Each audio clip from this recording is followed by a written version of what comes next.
everyone, welcome to the channel again. So till now we have covered four writers, four literary critics, which were Plato, Aristotle, Longinus and Horace. And four of them belonged to the classical period.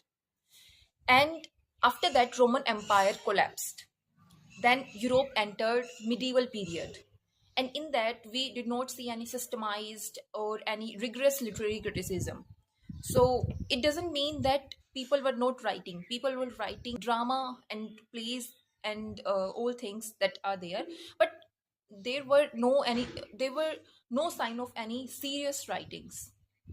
Then during 14th, 15th and 16th century, European rediscovered classical text. They started reading the text, they started reading Plato, they started reading Aristotle again, Horace again, and they found out that this is incredible. And they started asking questions to themselves that how can we apply all this to our time, our literature, our system. That rediscovery, that is known as Renaissance. Renaissance itself means rebirth. So the rebirth of the classical learning, that is why we call it Renaissance.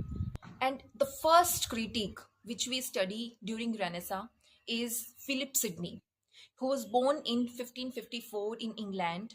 And he was not primarily a literary critic, but he was a poet, a diplomat, a soldier, and he also died at the age of 32.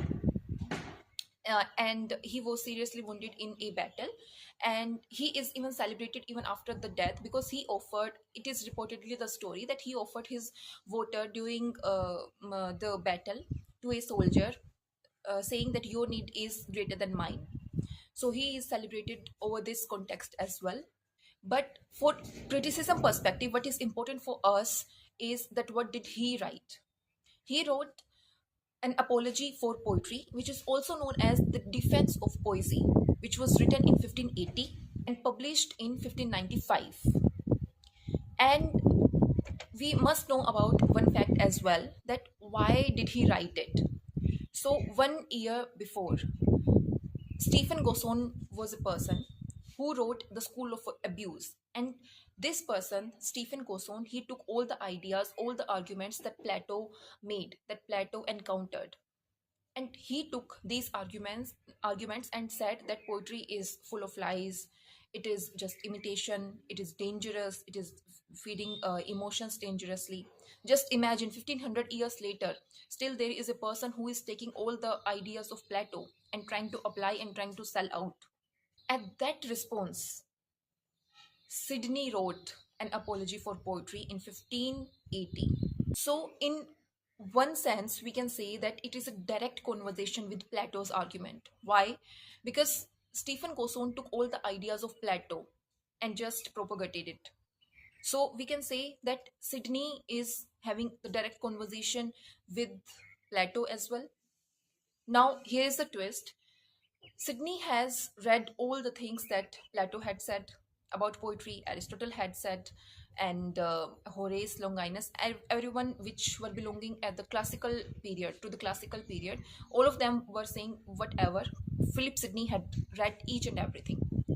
So basically, we can say he read all of the things which were said by these critics, and then he tried to form his ideas based on this classical learning. So in other sense, we can say that Renaissance is built one way or the other on the classical foundation.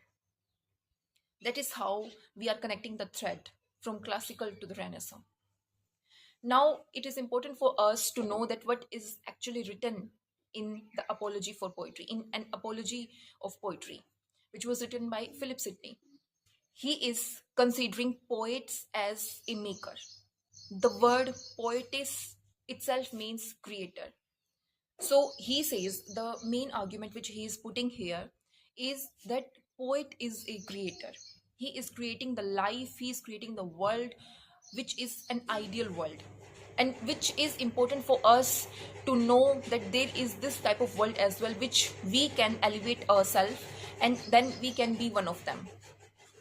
He also called this concept as the golden world versus the brazen world. Now, the golden world is something which the poet creates. the with his imagination, with his perception, with his illustration, whatever the poet tries to create as an ideal world, that is the golden world. On the other side, the brazen world, which is also known as the brass. Now, brass is something which looks like gold, but it is not. So that is the real world, something which is unjustified, imperfect, unbalanced, unsystemized. That is the real world, because real world cannot be perfect. So we already know the real world because we are living in it. But what we don't know is that there is the golden world as well, which is the ideal world, which we can motivate us to be like that. So this was the concept of Philip Sidney by saying that poet is a maker, he is the creator. Now, moving forward, the next point which Philip Sidney makes is poetry is superior to philosophy and history. Now, we will read it, we will try to analyze it one by one, poetry versus philosophy and poetry versus history.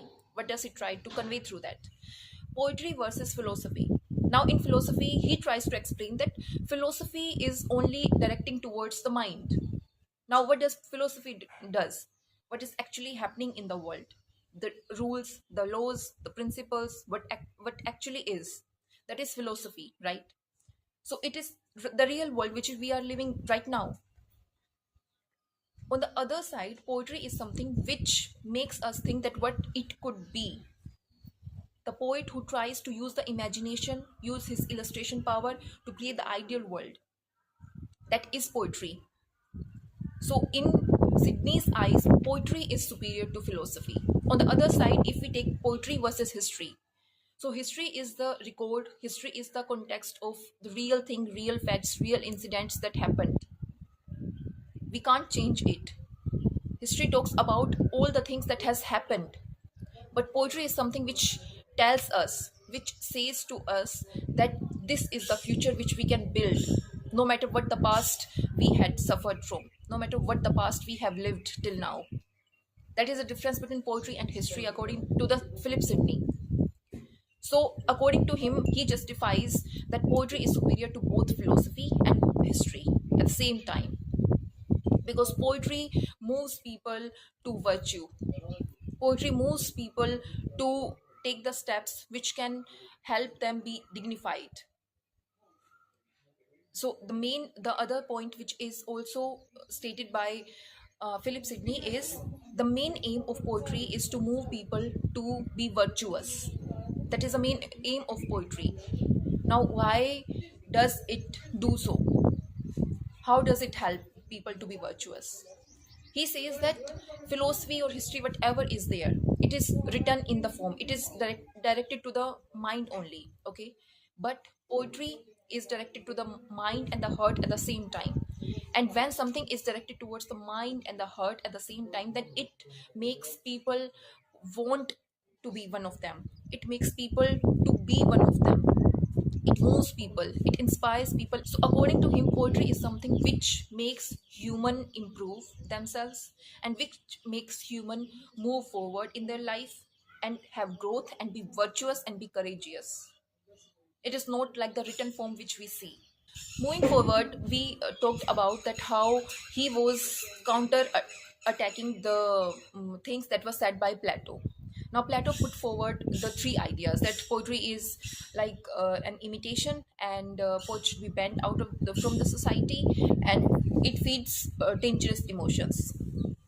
Philip Sidney came, he took one by one all the three things and tried to answer them. The first was that poet is an imitator. He says that okay, we accept that it is all there, but it is not imitating. Like it is imitating the ideal world that is there. So it is not twice removing the reality from the society. It is moving us closer to the ideal world. So how can we say that poets are imitator and that is bad? That is not bad. That is moving us closer to the ideal world. So that is good for us. The the second part was that poetry feeds dangerous emotions.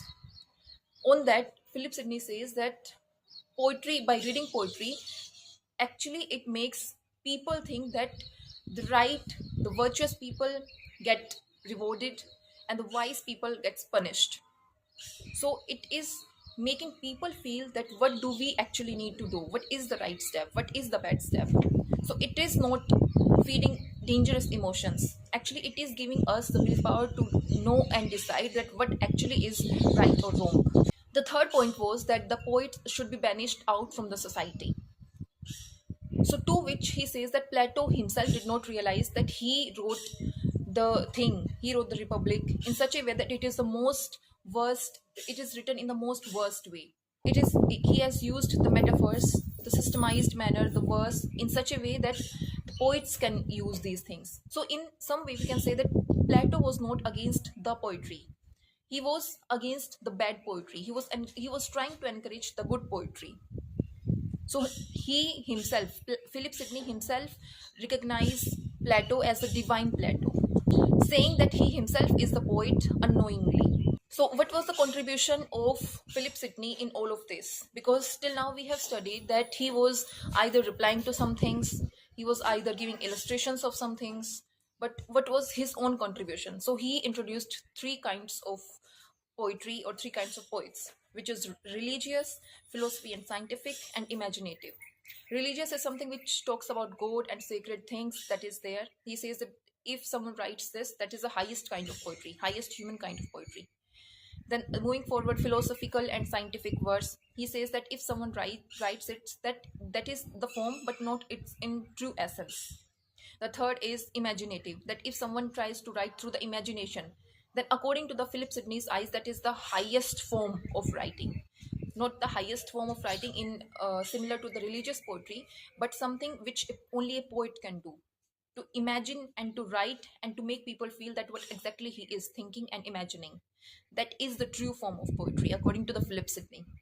He also tried to criticize the writers who were writing at his point of time during his era, that they are not following classical unities that were given by the classical thinkers, and they are mixing comedy and tragedies. So in one way or the other, he was also revering the classical thinkers, following rules and orders. So in this we can say that he was some kind of neoclassical writer, neoclassical critique, by analyzing this part of his personality, that he was following rules and orders, he was prioritizing rules and orders instead of just going through the emotions. So that is Philip Sidney for us. That is all about which we can learn and comprehend through his analysis. In the next video, we'll be studying about the John Dryden, the second writer of Renaissance, and it will also help us to know that what exactly French, English, and all the drama which is there has to say about it. So that's it for today. See you soon in the next video.